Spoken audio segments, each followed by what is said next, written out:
அனைவருக்கும் வணக்கம். கடகராசினியர்களுக்கு நிகழ இருக்கும் செவ்வாய் பயிற்சி என்ன மாதிரியான நன்மைகளை எல்லாம் உங்களுடைய வாழ்வில் ஏற்படுத்தி கொடுக்க இருக்கு, கிரக நிலைகளின் ரீதியாக அமையிருக்கும் சாதகங்கள் என்ன, பாதகங்கள் என்ன, மேலும் என்ன மாதிரியான முன்னேற்றங்கள் எல்லாம் உங்களுடைய வாழ்வில் ஏற்பட இருக்கு என்பது குறித்தான முழுமையான பதிவை தான் இந்த வீடியோல நம்ம விரிவா பார்க்க போகிறோம். அதற்கு முன்னாடி செவ்வாய் பகவானை பொறுத்த வரைக்கும் தற்போது மீன ராசியில் சனியோடு இணைந்து சஞ்சரித்த செவ்வாய் தற்போது மேசராசிக்கு பயிற்சியாகிறார். இதன் காரணமாக என்ன மாதிரியான முன்னேற்றங்கள் ஏற்பட இருக்கு என்பது குறித்தான முழுமையான பதிவு தான் இந்த வீடியோல நம்ம விரிவா பார்க்க போகிறோம். அதற்கு முன்னாடி செவ்வாய் பகவானை பற்றி சற்று விரிவாக தெரிந்து கொள்வோம். செவ்வாயை பொறுத்தவரைக்கும் பூமிக்கு அதிபதியானவர் செவ்வாய். அப்படிப்பட்ட செவ்வாய் ஒருவருடைய ஜாதகத்தில் வலுவாக இருக்க வேண்டும். அது மட்டுமில்லாமல் ஒருவருக்கு திருமணம் நடைபெற வேண்டும் என்றால் செவ்வாயும் சாதகமாக இருந்தால் மட்டுமே திருமணம் நடைபெறும். அதே போல செவ்வாயை பொறுத்த வரைக்கும் ஒருவருடைய ஜாதகத்தில் வலுப்பெற்று சஞ்சரிக்கும் போது அவர்கள் வீடு, மனை, விவசாய நிலம் ஆகியவை வாங்கி மகிழ்வதற்கான வாய்ப்புகள்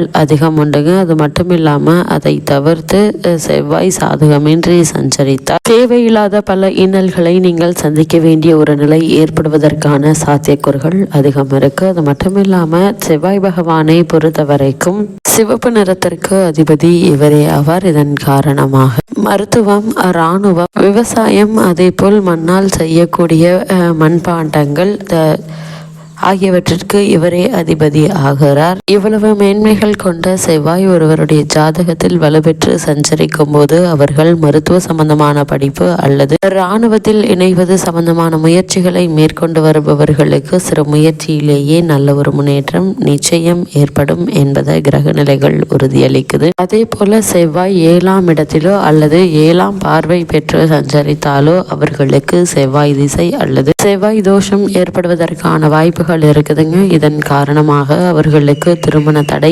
ஏற்படுவதற்கான சாத்தியக்கூறுகள் அதிகம் உண்டு. அதனால் ஒருவருடைய ஜாதகத்தில் நிச்சயம் செவ்வாயினுடைய நிலை முக்கியமானதாக கருதப்படுகிறது. இவ்வளவு மேன்மைகள் கொண்ட செவ்வாயை பொறுத்த வரைக்கும் ஒருவருடைய ஜாதகத்தில் நன்முறையில் சஞ்சரித்தால் அவர்களுக்கு உடனே திருமணம், குழந்தை பேறு ஆகியவை ஏற்படுவதற்கான சாத்தியக்கூறுகள் இருக்குதுங்க. செய்யும் தொழிலில் நல்ல ஒரு முன்னேற்றம் நிச்சயம் ஏற்படும். குறிப்பாக மருத்துவ சம்பந்தமான படிப்பை மேற்கொண்டு வருபவர்களுக்கு சிறு முயற்சியிலேயே நல்ல ஒரு நிறுவனத்தில் வேலை அல்லது புதிதாக மருத்துவ நிறுவனம் துவங்குவதற்கான சாத்தியக்கூறுகள் நிறைந்த ஒரு தருணமாகவும் இக்காலகட்டம் அமையிருக்கு என்பதை கிரக நிலைகள் தெளிவாகவும் உறுதியாகவும் எடுத்துக்காட்டுது. செவ்வாய் ஒருவருடைய ஜாதகத்தில் நன்முறையில் அமர்ந்திருக்கும் போது கணவன் மனைவிக்குள் நல்ல ஒரு ஒற்றுமை ஏற்படுங்க. அதே போல நீங்கள் எதிர்பாராத அளவிற்கு புதிதாக பங்களா மாதிரியான வீடு கட்டுவது அல்லது புதிதாக விவசாய நிலம் வாங்குவது சம்பந்தமான முயற்சிகள்ல நிச்சயம் வெற்றி கிடைக்கும் என்பதையும் கிரக நிலைகள் மீண்டும்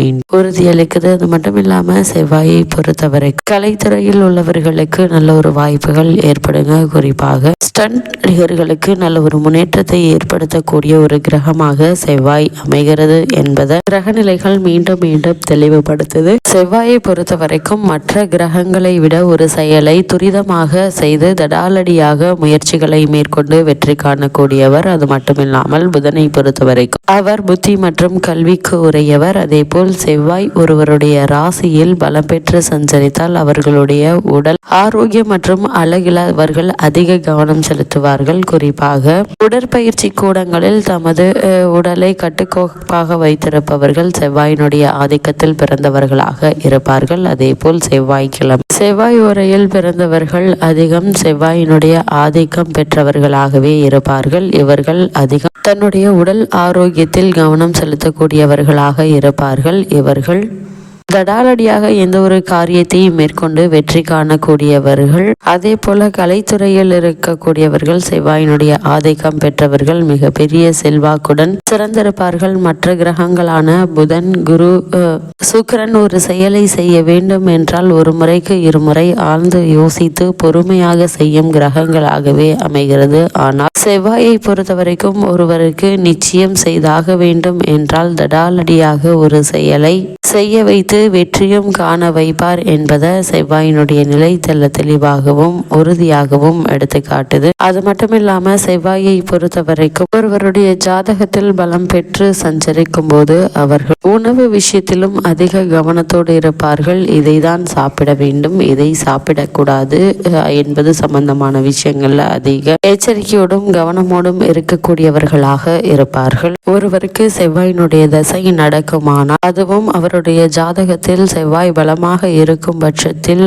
பங்களா, விவசாய நிலம், பண்ணை வீடு ஆகியவற்றை, அதேபோல் வாகன வசதிகளையும் தாராளமாக ஏற்படுத்தி கொடுக்கக்கூடியவர். அதேபோல் அவர் பலம் இழந்து சஞ்சரிக்கும் போது, அந்த திசை நடக்கும் போது தேவையில்லாத இன்னல்களை ஏற்படுத்தக்கூடியவராக இருப்பார்கள். குறிப்பாக உஷ்ண சம்பந்தமான பிணிகளை ஏற்படுத்தக்கூடியவராகவும் செவ்வாய் இருப்பார். இவர் அதிக கோபமுடையவர். செந்நிறத்திற்கு இவரே அதிபதியாகிறார். அதேபோல் இவர் சாதகமாக சஞ்சரிக்கும் போது பல முன்னேற்றங்களை உங்களுடைய வாழ்வில் ஏற்படுத்தக்கூடியவர். அதேபோல் இவர் பலமிழந்து சஞ்சரிக்கும் போது பல இன்னல்களை ஏற்படுத்துவார் என்பதையும் கிரகநிலைகள் மீண்டும் மீண்டும் தெளிவுபடுத்துது. ஆனால் ஒருவருக்கு சாதகமாக இருக்கும் போது செய்ய வேண்டும் என்று முடிவெடுத்து விட்டார், தடாலடியாக எந்த ஒரு யோசனையும் இல்லாமல் அவர்களை ஒரு செயலை மேற்கொள்ள வைத்து அவற்றில் வெற்றியும் காண வைப்பார். அந்த வகையில் செவ்வாய் மிகுந்த வெற்றி உரியவராக அமைகிறார் என்பதையும் கிரகநிலைகள் மீண்டும் மீண்டும் தெளிவுபடுத்துது.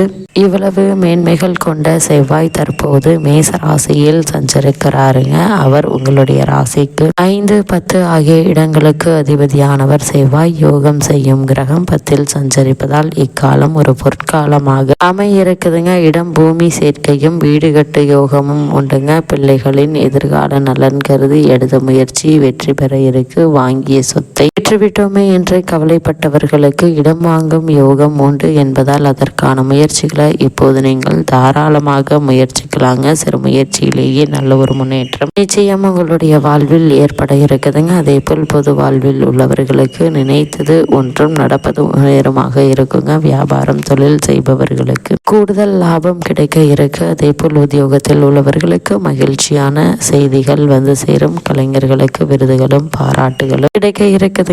மாணவ மாணவியருக்கு படிப்பில் தேர்ச்சி உண்டு. அதே போல தருணங்கள்ல பெண்மணிகளுக்கு பொருளாதாரம் என்பது திருப்தி தருங்க. உங்களுடைய பெயரிலேயே தொழில் தொடங்கும் வாய்ப்புகள் உண்டுங்க. அது மட்டும் இல்லாம இக்காலகட்ட கிரக நிலைகளை ஆராய்ந்து பார்க்கும்போது அஷ்டமத்தில் ராகு சஞ்சரிக்கிறார், அவரை குரு பார்க்கிறார். அதே நேரம் சனி விலகிவிட்டதுங்க. தனாதிபதி சூரியன் உச்சம் பெற்று சஞ்சரிக்கிறார். எனவே பொருளாதார நிலை திருப்தி தருங்க. புனித பயணம் அதிகரிக்கும். எதிர்கால முன்னேற்றம் கருதி எடுத்த முயற்சி வெற்றி தருங்க. பாக பிரிவினை நல்ல முடிவிற்கு வரும். அதிகார வர்க்கத்தினர்களின் ஆதரவோடு எடுத்த முயற்சிகள்ல வெற்றி காண இருக்கீங்க. புதன் நீச்சம் பெறுவது யோகம் தாங்க. கல்வி மற்றும் கலை சம்பந்தமாக நீங்கள் எடுத்த முயற்சிகளுக்கு நல்ல ஒரு வெற்றி கிடைக்க இருக்கு. இத்தருணங்கள்ல கடகராசினியர்களான உங்களுக்கு கிரகநிலைகளின் ரீதியாக கூறப்படும் பரிகாரம் என்ன என்று பார்க்கும்போது, வீட்டிற்கு அருகாமையுள்ள முருகன் ஆலயத்திற்கு செவ்வாய்க்கிழமை சென்று செவ்வரளி மலர் சாற்றி வழிபடுங்க. எண்ணற்ற நன்மைகள் நிச்சயம் உங்களுடைய வாழ்வில் ஏற்படும்.